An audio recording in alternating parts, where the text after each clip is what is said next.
Let's talk desire, wanting, longing, missing, right? We hear all of these words that we're not supposed to feel these, otherwise you can't have what you want, and it implies that you don't have your desire already. So I want to share with you a fun way to address when you feel missing, wanting, longing, that desiring, because it's on purpose that you're feeling this. And I want to redirect you guys and give you a different perspective on how to handle those moments of feeling like you don't have what you desire. Because this is not only fun, it's easy, and it puts you right back into that state of where you desire to be. Welcome, my name is Rose, and welcome to The Rosey Life, where we help you free your mind and follow your heart so you live a life that you love.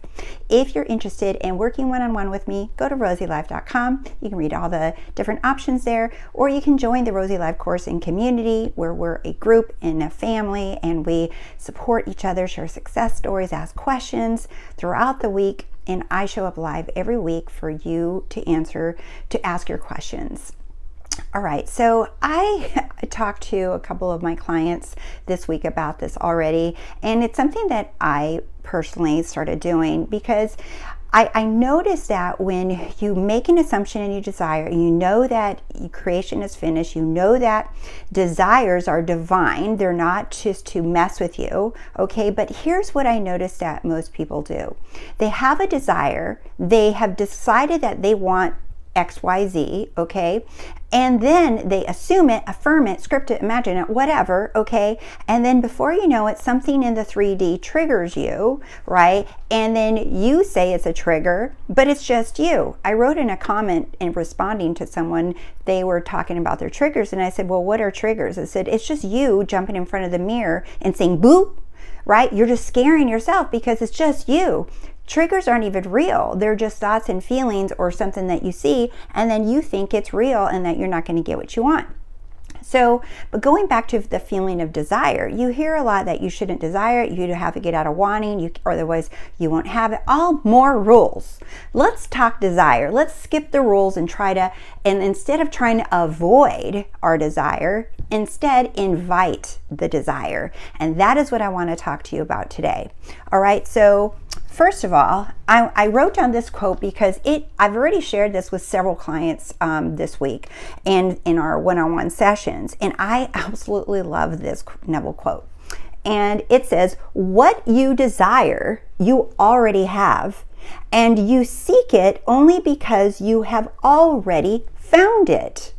You found it in the form of desire. It is just as real in the form of desire as it is going to be to your bodily organs. Wow, that is so powerful, you guys. So he's saying what you desire, you already have. The thing that you desire, it bubbled up like, I want this, right? It's saying you already have, and you seek it. In other words, now you want it because you already have found it. And you found it. How did you find what you wanted? In the form of desire, in the form of I want it. Do you see? And it is that wanting, that desire, that thing that you desire, that it is just as real in the form of desire, of wanting it, as it is going to be in with the bodily organs. So there's no difference than me holding this whiteboard and me saying I have another whiteboard, and you're thinking only this one's real because you can see it. And Neville's saying, no, they're both real equally. Okay, so what happens though? This is where a lot of people get tripped up. They're like, they affirm it and then they notice immediately that it's not there, and then they feel that it's lack. They feel like it's not there and they're missing it, or they want them, or they want that person, or they want that money or that job, and they're like, it's not here. And you wonder where desire comes from, right? What is desire, right? And remember, all desire is to know God. That is all desire. All desire, anything you want, is it's all an attempt for you to know God. It's bringing you back to remember that you are God. That's all desire is. So desiring is not bad. Desiring is good. Desire is good, and it is all God. So when you desire something, what people tend to do is they immediately tend to feel the lack of it. They're like, I want it. I wish I had that. I wish I had that. And then you see someone that has it. You're like, yeah, cool, good for you. Or I'm really happy for them. And I'm like, where's mine? Right? So you're desiring, you're wanting it, you're feeling the lack, and it feels sometimes you miss the thing or miss the person or whatever, and you feel the lack. Instead, I want to show you guys something that you can immediately do. You can immediately teach yourself to do this and do it on a regular basis, because desire is communication from the I am to you directly. You are having little desires bubble up like, I want this, right? And instead, you say, yeah, I want it. It would be nice, but then you immediately shoot it down. You're like, I don't have it, or it's never going to happen. How would it happen? Is it possible it's going to happen? But blah, blah, blah, blah, blah. Do you see? And you immediately shoot it down. That's not what desire is. The desires that bubble up, that's not what they're there for. Desire is a communication between you and your Father. So desire, wanting, missing, longing is not lack. If you stay there, it is lack. But the desire, the wanting something, is not lack. What is happening is you are filtering the feeling of I want it, desire, as lack. Do you get that? You are filtering the feeling of desire, and you're interpreting that feeling as lack. I don't have it, and not I found it, like up here, right? It's not, you're saying it's lack, I don't have it, and not I found it. So you have the desire, you have the feeling of wanting something, and instead of you saying, oh, cool, I found what I was looking for, that's exactly what I want, you're saying, I don't have it. Where is it? I can't have it. That's impossible. It's, just like a flute dream or whatever. So I wanted to draw you a little picture here, okay, just kind of give you a little analogy, right? So you have a little bubble. I put here a little bubble on top of your head. It says, I want XYZ, whatever it is. Doesn't matter what it is, okay? I want XYZ. When you have a desire that comes upon you, remember, Neville says to desire it is to have it. Not desire. To desire it is to show you that you don't have it, and it's making fun of you and teasing you that you can't have it. No, that's all you. Because when you have a desire that comes upon you for anything, whether you deem it tiny or humongous, right? You have a choice to say, I don't have it. I want it. It's impossible. It's just no. It's already turned me down. I've already tried. I don't get. Do you see? To desire, that's not the point of a desire. The point of desire is a communication of good, of love, between your I am and yourself. It's saying, instead, look at it like this. And I said this to a client this morning. I said, when you have a desire or you see something that you want or you want to experience or whatever it is, you can immediately move into it's thinking that God is saying, hey, Rose, do you want to do that? Or do you want that?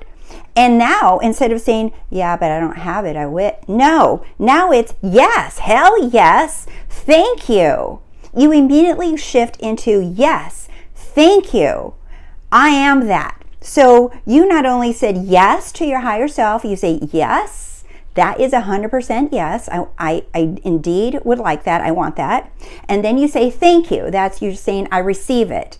In other words, you're saying thank you and you're surrendering it. You're saying, yeah, go ahead, God, you got the green light, go unfold this for me.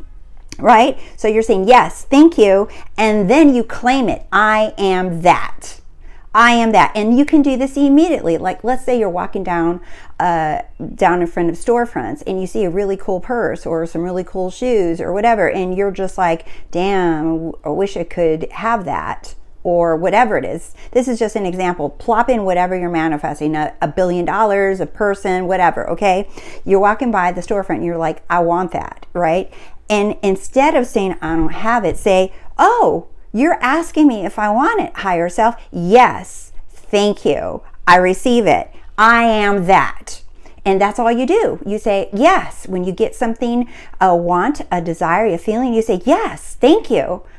Yes, I am that. Do you see? You immediately claim, I am that, because you're choosing to say yes to it. But then remember, we must become it. How do you become it?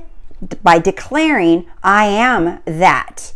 whatever it is. Okay, so you always, all of this I wrote is a choice. How you react to when the desire comes upon you in the form of wanting. Remember, desire is, it feels like wanting, missing, longing, but it is not lack. It was never meant, desire was never meant to shove you in your face and say you don't have it, or taunt you and saying it's lack. That is you. God isn't doing that. You are interpreting that desire as lack, wanting, needing, missing, because God is saying, hey, let's play. You want this? You want this? And you're like, yeah, that'd be nice, but no, you get to decide how you react to every single desire. Every desire that bubbles up, remember, is communication between you and your higher self. That's all that's happening. But you have learned to filter it as a feeling of lack. And you're, instead of saying, hell yes, thank you, I am that. Do you see that? So I encourage you to try it out if you want to. You don't have to, but this is something that is, you'll have so much fun doing this, because you walk around receiving and saying thank you, thank you. You don't even have to believe this is true. You don't have to believe it's gonna happen. You don't have to have faith in what you're saying. You don't have to believe in the words, right? Remember, because your assumption is the only reality. That is what law of assumption is, right? You assume something to be true. You don't have, it doesn't say you believe it to be true. It says you assume it. I'm going to go ahead and assume that this is mine, and I'm going to say thank you and declare that that's who I am now. Do you see? So thanks so much for watching, and thank you for liking the video, and thank you for subscribing to The Rosey Life. I appreciate you guys. I love watching the Rosey Life channel grow. It's so fun, and I love you guys so, so much, and I appreciate each and every one of you.